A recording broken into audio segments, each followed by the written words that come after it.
Sementara itu, pejudo putri Nikade Ani Pandini juga sukses mempertahankan prestasi medali emas PON usai menjuarai kelas min 57 kg putri. Tambahan medali emas dari Ani Pandini sekaligus menjadi medali emas kedua bagi kontingen Bali di ajang Pekan Olahraga Nasional PON ke-19 di Jawa Barat.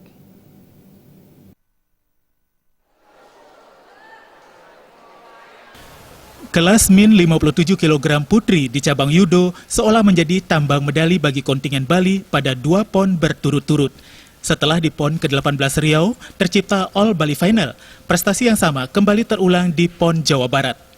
Berbekal keunggulan teknik, fisik, ditunjang pengalaman dan prestasinya sebagai peraih medali emas SEA Games 2015, membuat Ani Pandini mampu mempertahankan capaian medali emas yang pertama kali diraih pada PON sebelumnya.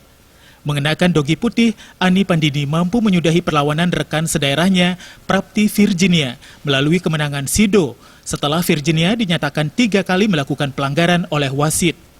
Ani Pandini mengatakan setelah mempertahankan emas di PON Jawa Barat, kini dirinya fokus mempersiapkan diri mengikuti pelatnas jangka panjang SEA Games dan Asian Games.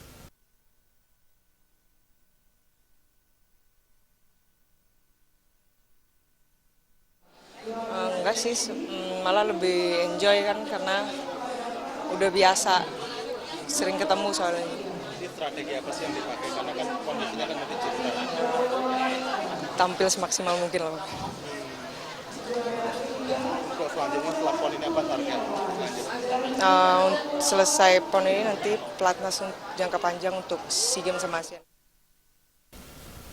Selain di kelas min 57 kg putri, perebutan medali dengan mempertemukan sesama pejudo Bali juga hadir di kelas min 63 kg putri.